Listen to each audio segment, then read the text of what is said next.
Hello and welcome back, everybody. This is our closing session. Thank you for such a wonderful 3 days of conferencing. And I'm sorry we had a little bit of a technical issue with that link. So hopefully you're able to get that link going and you're in here for the closing session because we have an amazing closing speaker for you that I'd like to introduce you to, Vicki Lorraine. So her brief bio, just so we can get this going, whether teaching patient-centered communication at a medical school, teaching staff to deliver English as a second language programming, or working with communities to increase access to healthy food. For the past 30 years, Vicki Lorraine's work has focused on making sure verbal and written communication can be used and understood by all audiences. And I turn your attention now to welcome Vicki, our closing speaker. Welcome, Vicki. Thank you so much, Diana. And I will reiterate, wow, what an amazing 3 days. I remember one of the first slides presented on Tuesday and identified the conference as a gathering of insights. And for me, it's been just that, with research and data, shared stories, advocacy, and certainly plenty of passion. I've learned so much. Next slide, please.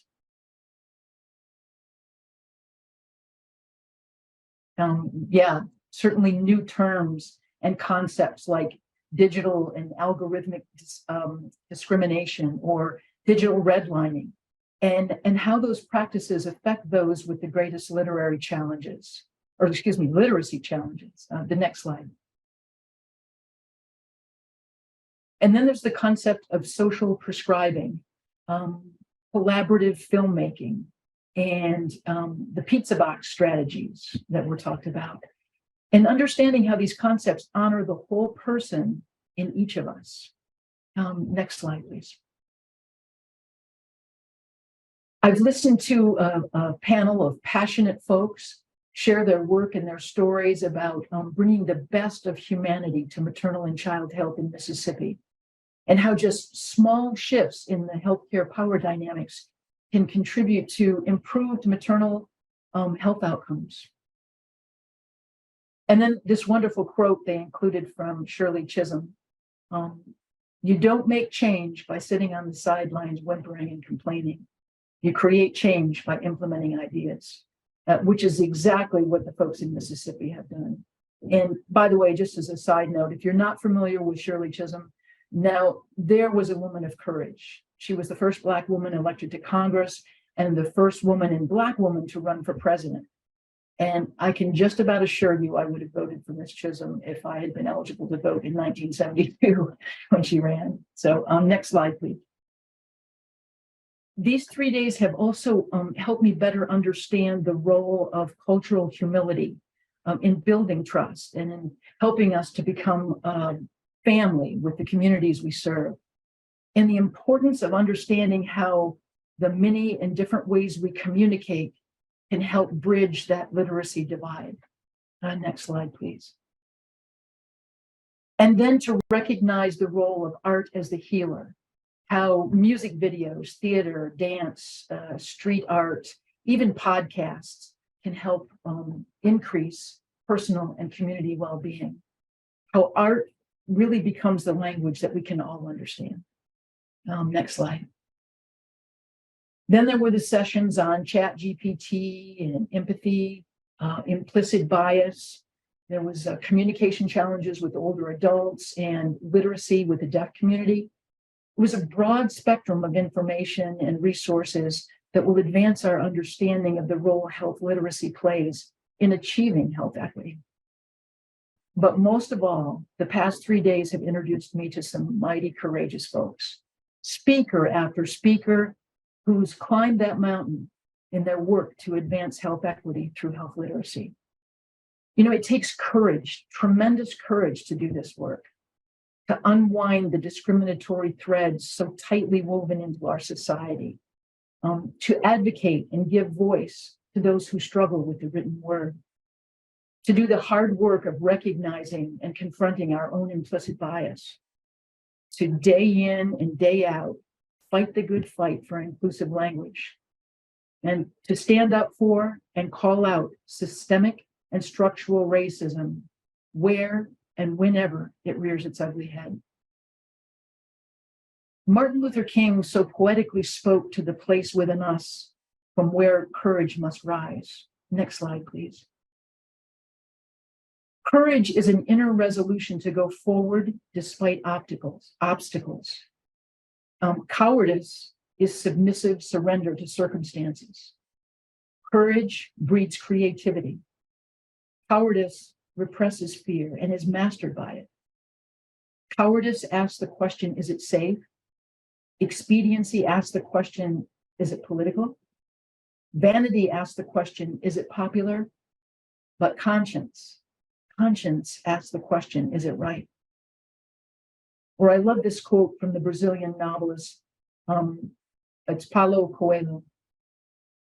One has to understand that courage, and I believe this is the next slide. Nope, take her back one. I'm sorry, Diana, I didn't include this one. One has to understand that courage is not the absence of fear, but rather the strength to keep going forward despite the fear. His quote reminds me of the strength and resilience of one of my favorite places in one of my favorite cities. The DeQuinder Cut in Detroit is a 2-mile below street level greenway, well known for its urban artwork and graffiti.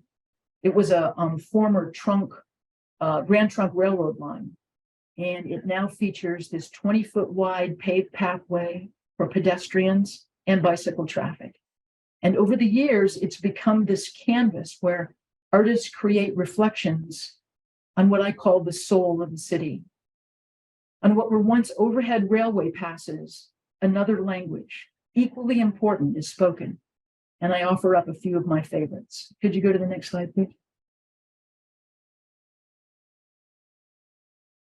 And the next slide.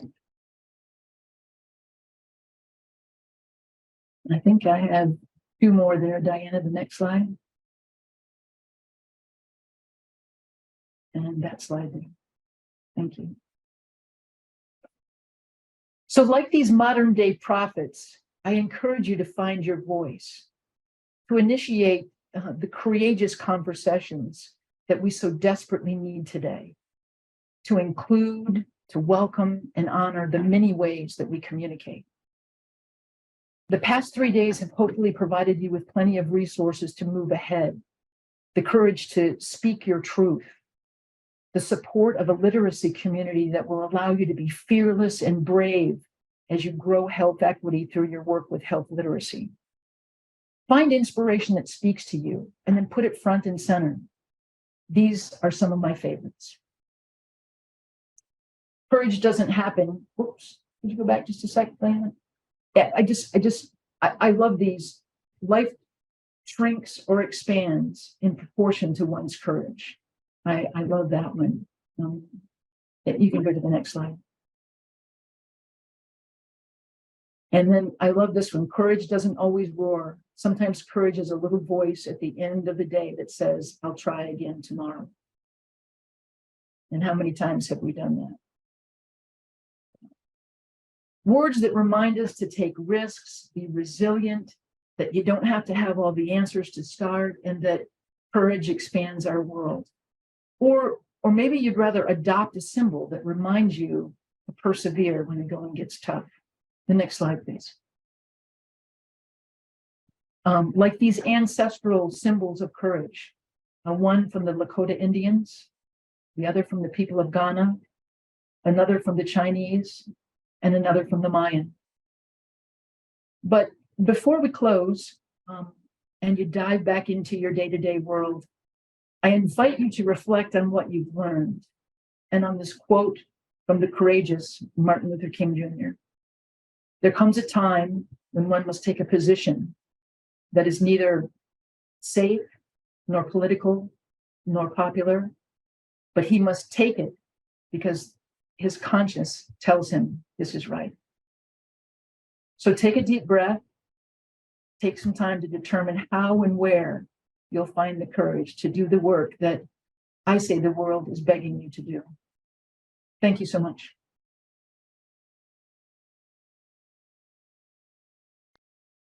Thank you so much, Vicki. knew you were going to end us on a super inspirational note. And I love the taking the breath at the end. 'Cause it does feel like it was kind of been a heavy 3 days, and so that taking a breath was really rejuvenating. I'd like to invite back to the stage Michael Valere um, to help wrap us up, where we got 2 minutes left. Michael, so if there's anything that you would like to, parting words of wisdom you'd like to impart on our folks. Uh, just very briefly, first of all, thank you everybody for being here. We so appreciate it, and we hope that this conference has provided you with some information, some knowledge, maybe a little bit of wisdom. My big thanks to Diana for really designing this thing, for this being her brainchild. I have to say that there's so many takeaways that I have from this conference, but probably the main one for me is that this field of health literacy has just organically really grown and expanded. It used to be health literacy was the topic, and there was a few things underneath health literacy. I think this field, as we can see from all of our presentations over the last 3 days, is so rich and broad and diverse that I think really health literacy is, you could see it as either the lens or the thread that just ties together almost anything you want to do to help improve the lives of others. So find your passion, as Joseph Campbell said, follow your bliss, use health literacy as a guide, guiding light to go out there and really make the world a better place. And let's keep our community working together, talking to one another. And yeah, I mean, let's show some courage. Let's show all of those things that Vicki just talked about. Diana, I don't want to take up all the time, please. Thanks, Michael. And I just want to thank you, our audience. I know that attending a virtual conference is, time consuming, and some people I was hearing were trying to be in on a meeting and try to attend a session at the same time. And so I appreciate you. I want you to know that we see you and we hear you, and we appreciate that you've taken the time to attend the conference. And we hope that you would return back there. These recordings will be there for a year, so we'll put up the recordings from today, and those will be there by tomorrow. And that's my timer saying time is up. So thank you, everyone. And we look forward to seeing you next year. And don't forget to fill out your overall evaluations. Thank you.